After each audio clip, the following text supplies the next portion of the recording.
తెలంగాణ కాంగ్రెస్ లో ఆసక్తికర పరిణామం చోటు చేసుకుంది. సీఎం రేవంత్ తన నివాసంలో మంత్రులకు ప్రైవేట్ డిన్నర్ పార్టీ ఇచ్చారు.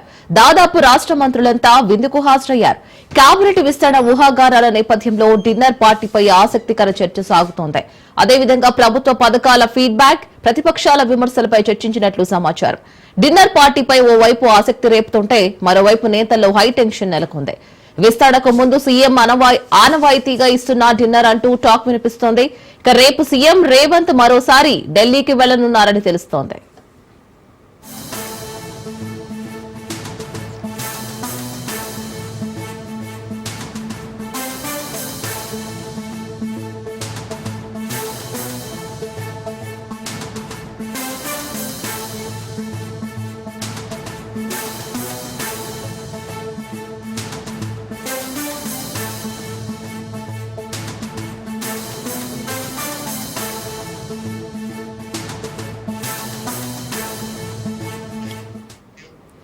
తెలంగాణ కాంగ్రెస్ లో ఆసక్తికర పరిణామం చోటు చేసుకుంది. సీఎం రేవంత్ తన నివాసంలో మంత్రులకు ప్రైవేట్ డిన్నర్ పార్టీ ఇచ్చారు. దాదాపు రాష్ట్ర మంత్రులంతా విందుకు హాజరయ్యారు. కేబినెట్ విస్తరణ ఊహాగానాల నేపథ్యంలో డిన్నర్ పార్టీపై ఆసక్తికర చర్చ కొనసాగుతోంది. అదేవిధంగా ప్రభుత్వ పథకాల ఫీడ్బ్యాక్, ప్రతిపక్షాల విమర్శలపై చర్చించినట్లు సమాచారం. డిన్నర్ పార్టీపై ఓవైపు ఆసక్తి రేపుతుంటే మరోవైపు నేతల్లో హైటెన్షన్ నెలకొంది. విస్తరణకు ముందు సీఎం ఆనవాయితీగా ఇస్తున్న డిన్నర్ అంటూ టాక్ కూడా వినిపిస్తోంది. రేపు సీఎం రేవంత్ మరోసారి ఢిల్లీకి వెళ్లనున్నారని తెలుస్తోంది.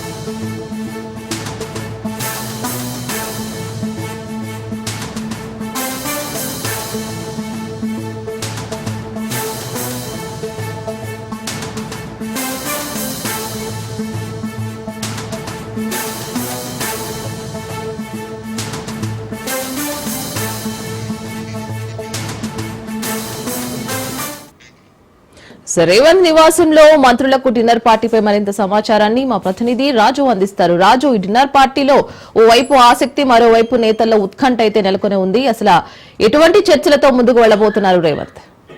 Good morning Irina. నిన్న రాత్రి డిన్నర్ విత్ డిబేట్ పేరుతో ముఖ్యమంత్రి రేవంత్ రెడ్డి నివాసంలో మంత్రులకు ప్రత్యేకంగా విందు ఏర్పాటు చేయడం జరిగింది. ఈ విందులో ఏఐసిసి ఇన్ఛార్జ్ గా ఉన్నటువంటి మీనాక్షి నటరాజన్ కూడా పాల్గొనడం జరిగింది. ప్రధానంగా క్యాబినెట్ ఎక్స్పాన్షన్ ఏదైతే ఉందో దీంతో పాటు పిసిసి కార్యవర్గ కూర్పు పై యొక్క సమావేశంలో చర్చించినట్టుగా కూడా తెలుస్తా ఉంది. ఇప్పటికే ప్రస్తుతం కాంగ్రెస్ లో నెలకొన్న పరిస్థితులు, పార్టీలో ఉన్నటువంటి సమస్యలు, అదేవిధంగా జిల్లాల వారీగా కూడా నేతలు తనపై కావచ్చు, పార్టీపై కావచ్చు ఎట్లాంటి ప్రెజర్ పెడతా ఉన్నారు మంత్రి పదవుల కోసం అనే దానిపై మంత్రులకు వివరించినట్టుగా కూడా మనకు తెలుస్తా ఉంది. క్యాబినెట్ విస్తరణపై ఒక్కొక్క మంత్రి నుంచి కూడా వ్యక్తిగతంగా అభిప్రాయాలు సేకరించినట్టుగా కూడా తెలుస్తా ఉంది. ఆయా జిల్లాల వారీగా సామాజిక సమీకరణాలు, అదేవిధంగా సీనియారిటీ ఎవరికి ఇస్తే బాగుంటుంది, క్యాబినెట్ లో స్థానం ఎవరికి ఇస్తే బాగుంటుంది, మీ వర్షన్ చెప్పండి అని ఒక్కొక్కరు మంత్రి ద్వారా ఫీడ్బ్యాక్ తీసుకున్నట్టుగా కూడా తెలుస్తా ఉంది. ప్రస్తుతం ఆశావాహుల్లో ఎవరి మైలేజ్ ఏ విధంగా ఉంది, ఎవరికి ఇస్తే పార్టీకి మేలు జరుగుతుంది అనే అంశాన్ని ఒక్కొక్క మంత్రి ద్వారా కూడా అడిగి తెలుసుకొని స్క్రీనింగ్ చేస్తున్నట్టుగా కూడా తెలుస్తా ఉంది. దీంతో పాటు పార్టీ కార్యవర్గంపై కూడా మీనాక్షి నటరాజన్ పైన సలహాలు, సూచనలు ముఖ్యమంత్రి రేవంత్ రెడ్డికి ఇచ్చినట్టుగా కూడా తెలుస్తా ఉంది. అదేవిధంగా పిసిసి కార్యవర్గంలోకి ఎవరు తీసుకోవాలి, ప్రస్తుతం ఉన్న పరిస్థితుల్లో పార్టీ సిచ్యువేషన్ ఏ విధంగా ఉంది, ప్రజలు ఏమనుకుంటా ఉన్నారు కాంగ్రెస్ పార్టీ గురించి అనే అన్ని అంశాలను ఈ యొక్క సమావేశంలో చర్చించినట్టుగా కూడా తెలుస్తా ఉంది. జూన్ ఫస్ట్ వీక్ లోపు క్యాబినెట్ విస్తరణ ఉంటుంది అని చెప్పి ఇప్పటికే ఇటు పిసిసి అధ్యక్షుడు కూడా చెప్పిన నేపథ్యంలో దానికి తగ్గట్టుగానే కసరత్తు కూడా ఢిల్లీలో సాగుతా ఉంది. ఇప్పటికే క్యాబినెట్ విస్తరణ పూర్తి కావాల్సి ఉన్న నేపథ్యంలో ఏఐసిసి అధ్యక్షుడు మల్లికార్జున ఖర్గే మన ఢిల్లీలో అందుబాటులో లేకపోవడంతో మరొకసారి ఈ నెల 30వ తేదీన మరొకసారి భేటీ కావాలని చెప్పి ఇప్పటికీ నిర్ణయించడం జరిగింది. సీఎం రేవంత్ రెడ్డి మరొకసారి ఢిల్లీ వెళ్ళబోతా ఉన్నారు. 30వ తేదీన క్యాబినెట్ లిస్ట్ అనేది ఇంకా 6 బెర్తులు ఖాళీగా ఉన్నాయి. సో ఈ 6 బెర్తులు ఇప్పటికే ఉన్నటువంటి ఎవరైతే ఆశావాహులు ఉన్నారో మరి ఈసారి 6 అభ్యర్థులను ప్రకటిస్తారా, లేదంటే 4 లేదా 5 స్థానాలు ఇచ్చి ఇంకా 1-2 స్థానాలు అదే విధంగా ఖాళీ పెట్టి మరికొన్ని రోజుల తర్వాత భర్తీ చేస్తారా అనేది ఇంకా కూడా తెలియాల్సి ఉంటుంది. ఇప్పటికే దీనికి సంబంధించి 30వ తేదీన party general secretary KC Venugopal అధ్యక్షతన జరిగే ఈ మీటింగ్ కు సీఎం రేవంత్ రెడ్డి అదేవిధంగా పిసిసి చీఫ్ మహేష్ కుమార్ గౌడ్ హాజరు కాబోతా ఉన్నారు. ఆ సమావేశంలో దీన్ని మిగిలిన 6 అభ్యర్థులకు సంబంధించి అదేవిధంగా పిసిసి కార్యవర్గానికి సంబంధించి లిస్టును ఫైనల్ చేయబోతా ఉన్నారు. ముఖ్యంగా ఇప్పటికే కేబినెట్ కు సంబంధించి అయితే తీవ్రంగా ఒత్తిడి ఉంది అని చెప్పేసి కూడా ముఖ్యమంత్రి రేవంత్ రెడ్డి నిన్న ఈ డిన్నర్ మీట్ లో మంత్రులకు తెలియజేసినట్టుగా కూడా తెలుస్తా ఉంది. సో ఎంత ప్రెజర్ ఉన్నప్పటికీ అధిష్టానం నిర్ణయమే ఫైనల్ అని చెప్పి కూడా చెప్పినట్టుగా కూడా తెలుస్తా ఉంది. కేవలం అధిష్టానం సూచన మేరకే సో ప్రస్తుతం ఉన్నటువంటి పరిస్థితులన్నింటినీ కూడా మీతో షేర్ చేసుకుంటున్నానని చెప్పి కూడా ముఖ్యమంత్రి రేవంత్ రెడ్డి మంత్రుల వద్ద ప్రస్తావించినట్టుగా కూడా తెలుస్తా ఉంది. అదేవిధంగా ఎవరికి మంత్రి పదవి ఇస్తే బాగుంటుంది, పార్టీకి మేలు జరుగుతుంది అనే అంశాన్ని కూడా మంత్రుల దగ్గర నుంచి ఒక ఫీడ్బ్యాక్ గా కూడా తీసుకున్నారని చెప్పి కూడా తెలుస్తా ఉంది. రేపు 30వ తేదీన జరిగే సమావేశంలో మంత్రులు ఏమనుకుంటున్నారు, ఫీల్డ్ లెవెల్లో ఇక్కడ కాంగ్రెస్ పార్టీ ఏమనుకుంటా ఉన్నారు కాంగ్రెస్ లో అని చెప్పేసి కూడా ఇవన్నీ కూడా అధిష్టానం దృష్టికి తీసుకువెళ్ళడానికి ఈ యొక్క సమావేశం నిర్ణయించినట్టుగా కూడా తెలుస్తా ఉంది. సో పూర్తిగా ఇది ఈ సమావేశం పూర్తిగా ప్రైవేట్ పార్టీ అని చెప్పేసి కూడా తెలుస్తా ఉంది. ఇందులో దాదాపు రాష్ట్ర మంత్రులందరూ కూడా ఒకరిద్దరు మినహా అందరు మంత్రులు కూడా హాజరైనట్టుగా కూడా మనకు తెలుస్తా ఉంది. అయితే ఈ మీటింగ్ తర్వాత ముఖ్యమంత్రి రేవంత్ రెడ్డి ఢిల్లీకి వెళ్ళిన తర్వాత మరి ఎవరికి మంత్రివర్గంలో చోటు దక్కబోతా ఉంది అనేది ఇక్కడ కీలకంగా మారింది. ఎవరైతే మంత్రి పదవిని ఆశిస్తున్నారో వారికి, ఎందుకంటే ఇప్పటికే కొన్ని సామాజిక వర్గాలకు ఇప్పటికే మంత్రి వర్గంలో స్థానం లేదు అని చెప్పేసి కూడా కాస్త వాళ్ళందరూ కూడా ఇప్పటికే అధిష్టానంపై ఫైర్ అవుతున్నారు. ఎందుకంటే నిన్న కూడా మనం చూసాము ఎస్సీ వర్గానికి చెందినటువంటి ఎమ్మెల్యేలు ప్రత్యేకంగా భేటీ అయ్యారు. ఇది మీనాక్షి నటరాజన్ తో సమావేశం అయ్యారు, తమకు ప్రాతినిధ్యం కల్పించాలి అని చెప్పి కూడా ఇప్పటికే కోరడం జరిగింది. సో ఈ విధంగా చూస్తున్నట్టయితే సామాజిక సమీకరణాలు కావచ్చు, సీనియారిటీ కావచ్చు, అదేవిధంగా ఉమ్మడి జిల్లాల వారీగా కావచ్చు, సో ఎవరెవరికి ప్రాతినిధ్యం లభించబోతా ఉంది, సో అధిష్టానం ఎట్లాంటి నిర్ణయం తీసుకుంటుంది అనేది ఇక్కడ కీలకంగా మారింది. సో ఈ నేపథ్యంలో నిన్న రాత్రి ముఖ్యమంత్రి రేవంత్ రెడ్డి నివాసంలో ఏర్పాటు చేసినటువంటి ఈ సమావేశానికి దాదాపు మంత్రులందరూ కూడా సమావేశం కావడం జరిగింది. సో మరి 30వ తేదీన అధిష్టానం ఎట్లాంటి నిర్ణయం తీసుకుంటుందో మాత్రం ఇక్కడ ఉత్కంఠ అయితే కొనసాగుతుంది. ముఖ్యంగా మంత్రి పదవి ఆశిస్తున్న వారిలో అయితే ఒకంత ఉత్కంఠ అయితే కొనసాగుతున్న పరిస్థితి మనకు కనిపిస్తా ఉంది. Right Raju, thank you for the updates.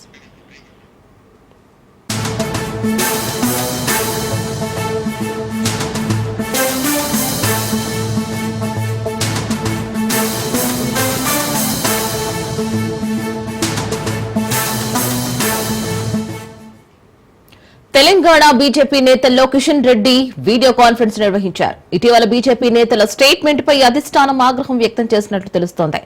Party line దాటి నేతలు మాట్లాడడంపై వీడియో కాన్ఫరెన్స్ లో అభ్యంతరం వ్యక్తం చేశారు. సబ్జెక్ట్ లేకుండా మాట్లాడుతున్నారని ఎంపీలు, ఎమ్మెల్యేలు ముఖ్య నేతలపై సీరియస్ అయ్యారు.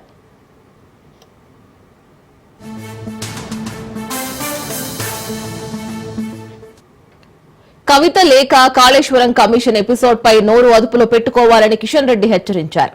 కవిత లేఖ అంశంలో ఎవరికి వారు స్టేట్మెంట్లు ఇవ్వడంపై ఆరా తీశారు. వ్యక్తిగత స్టేట్మెంట్ అయినా పార్టీ లైన్ గానే పరిగణిస్తారని చెప్పారు.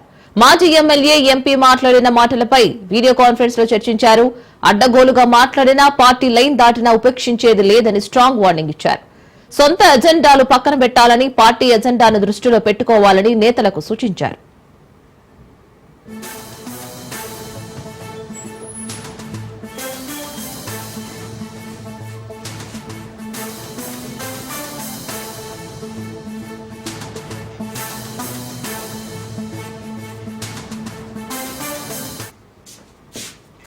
కాళేశ్వరం ప్రాజెక్టుపై విచారణకు ప్రభుత్వం ఏర్పాటు చేసిన జస్టిస్ పీసీ ఘోష్ కమిషన్ ముందు జూన్ 5న హాజరు కావాలని నిర్ణయించుకున్న బీఆర్ఎస్ అధినేత మాజీ సీఎం కేసీఆర్ ఆ మేరకు కసరత్తు ప్రారంభించారు. బుధవారం కేసీఆర్ తో మాజీ మంత్రి హరీష్ రావు సుదీర్ఘంగా భేటీ అయ్యారు. మరో మాజీ మంత్రి వేముల ప్రశాంత్ రెడ్డి తదితరులు కూడా ఈ సమావేశంలో పాల్గొనున్నారు.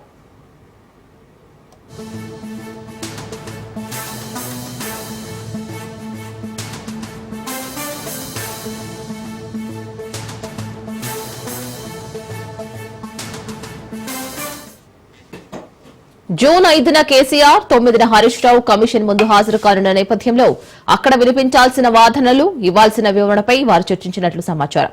కమిషన్ ఏర్పాటు నుంచి ఇప్పటి వరకు జరిగిన విచారణ తీరుతెన్నులను కేసీఆర్ సమీక్షించారు. కాళేశ్వరం ప్రాజెక్టుతో పాటు అందులో అంతర్భాగమైన మేడిగడ్డ బారాజ్ కు సంబంధించిన అన్ని డాక్యుమెంట్లు క్రోడీకరించి నివేదిక సిద్ధం చేయాలని సూచించినట్లు సమాచారం కాగా ఇందుకు సంబంధించి కొందరు సాగునీటి రంగ నిపుణులు సాంకేతిక నిపుణుల నుంచి కూడా వివరాలు కోరినట్లు తెలిసిందే.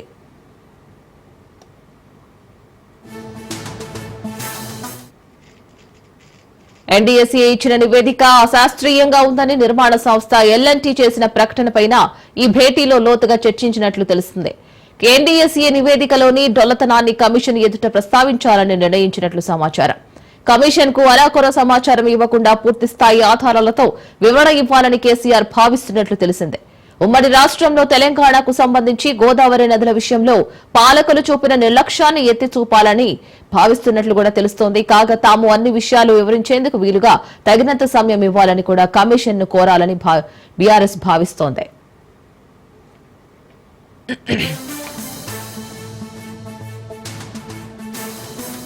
మేడిగడ్డ బ్యారేజీపై ఎన్డీఎస్ఏ ఇచ్చిన నివేదిక బూటకమని ఇప్పటి వరకు తాము చెప్పిందే నిజమని తేలిందని బీఆర్ఎస్ వర్కింగ్ ప్రెసిడెంట్ కేటీఆర్ అన్నారు.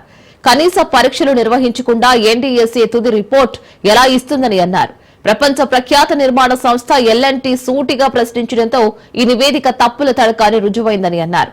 క్షేత్రస్థాయిలో కనీస పరీక్షలు చేయకుండానే ఎన్డీఎస్ ఇచ్చిన నివేదికను ఎల్ఎన్టీ తిరస్కరించడం రాష్ట్రంలో సర్కార్కు కేంద్రంలోని బీజేపీకి చెంపపెట్టు లాంటిదని అన్నారు. ఏడాదిన్నర సాగదీసి అడుగడుగున వ్యత్యాసాలు పొంతనలేని అంశాలు ఉండడం రిపోర్టు ఢొల్లతనాన్ని బయటపెట్టిందని కేటీఆర్ ఘాటుగా ట్వీట్ చేశారు.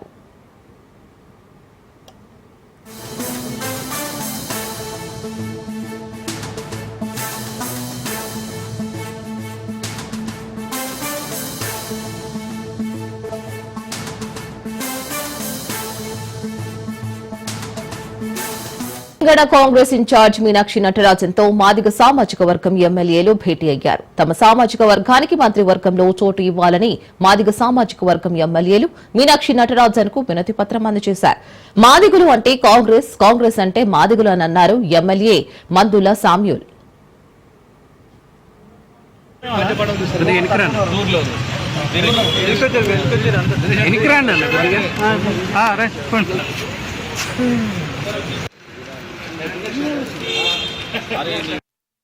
మంత్రివర్గం ఏర్పడిన తర్వాత మా మాదిగలకు కూడా మంత్రి పదవి కావాలని చెప్పి మేము ముఖ్యమంత్రి గారి గౌరవనీయులు రాష్ట్ర ముఖ్యమంత్రి రేవంత్ రెడ్డి గారు కూడా అప్పీల్ చేయడం జరిగింది. వారు కూడా సానుకూలంగా స్పందించడం జరిగింది. ఆ సందర్భంలోనే ఆగస్టు 1వ తారీఖు నాడు ఏబిసిడి వర్గీకరణ చేయొచ్చని సుప్రీంకోర్టు తీర్పు ఇవ్వడం జరిగింది. ఆనాడు మేమందరం కూడా ఆగస్టు 1 తారీఖు నాడు మేమందరం ఎమ్మెల్యేలు అసెంబ్లీలో ఉన్నాం. ముఖ్యమంత్రి గౌరవనీయులు రేవంత్ రెడ్డి గారు పిలిచి తప్పకుండా ఏబిసిడి వర్గీకరణ చేస్తాం, దానికి ఆర్డర్ తీసుకొస్తాం అని చెప్పి 9 నెలలు దాన్ని కంప్లీట్ చేసి ఇవాళ వర్గీకరణ 2011 సెన్సస్ ప్రకారం జనాభా లెక్కలు తీసి ఆ జనాభా లెక్కల ప్రకారం 33 లక్షల జనాభా, మాలలు 16 లక్షలు, ఇక చిన్న చిన్న కులాలు మా తోడున్న కులాలు కూడా చిన్న చిన్నవి, మొత్తం కలిసి 52 లక్షలు. అందులో మెజార్టీ కులం ఉన్న కులం మాదిగ కులం, ఒకటే కులం అది, ఇంకో దానికి అంటులేదుగా. ఇంతమంది మాదిగలు ఉన్నాం. ఈ మాదిగ జాతికి తప్పకుండా మీరు మంత్రివర్గంలో స్థానం ఇవ్వాలని చెప్పి 5 రోజుల కింద మన ముఖ్యమంత్రి రేవంత్ రెడ్డి గారిని కలిసినాం. తర్వాత ఈ రోజు నాడు గౌరవనీయులు రాష్ట్ర incharge Congress party incharge Meenakshi Natarajan గారిని కలిసినాం. వారు కూడా చాలా సానుకూలంగా స్పందించారు. మీనాక్షి నటరాజన్ కు వినతి పత్రం అందజేశామని ఎమ్మెల్యే కవ్వంపల్లి సత్యనారాయణ తెలిపారు. సీఎం రేవంత్ రెడ్డి మాదిగల పక్షపాతి అని నిరూపించుకునేందుకు మరోసారి సిద్ధంగా ఉన్నారని మానుకొండూరు ఎమ్మెల్యే సత్యనారాయణ తెలిపారు.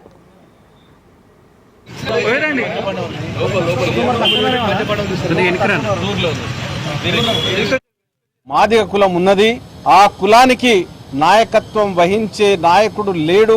తప్పకుండా మాకు మంత్రివర్గంలో చోటు ఇవ్వాలి. మా ప్రజలందరూ కోరుతా ఉన్నారు, మమ్మల్ని ప్రశ్నిస్తా ఉన్నారు. మా మాదిగ కుల బాంధవులు ఈ రోజు మాకు కాంగ్రెస్ పార్టీలో మంత్రి లేడని మమ్మల్ని నిలదీసే పరిస్థితి వచ్చింది. కాబట్టి 3 రోజుల కిందటనే రాష్ట్ర ముఖ్యమంత్రి గారికి వినతి పత్రం సమర్పించినాం.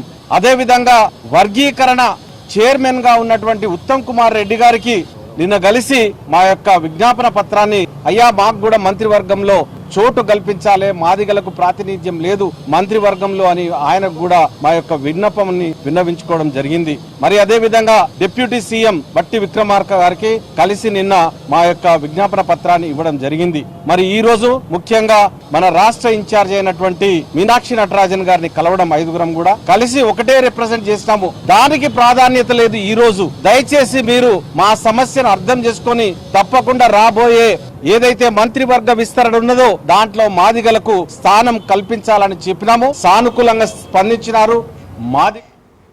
హైదరాబాద్ లో సోషల్ వెల్ఫేర్ గురుకులాల విద్యార్థులకు అవార్డుల ప్రధానోత్సవ కార్యక్రమం నిర్వహించారు. కార్యక్రమంలో సీఎం రేవంత్ రెడ్డి పాల్గొన్నారు. సమాజ సాధనే లక్ష్యంగా తమ ప్రభుత్వం పనిచేస్తుందని స్పష్టం చేశారు. తమ హయాంలో మెరుగైన విద్య అందిస్తున్నామని అన్నారు సీఎం రేవంత్. గత ప్రభుత్వం దళిత యాదవ పిల్లలకు విద్యకు దూరం చేసిందని విమర్శించారు. దళితులు చెప్పులు కుట్టుకోవాలా, యాదవులు గొర్రెలు కాసుకోవాలా అని సీఎం రేవంత్ ప్రశ్నించారు.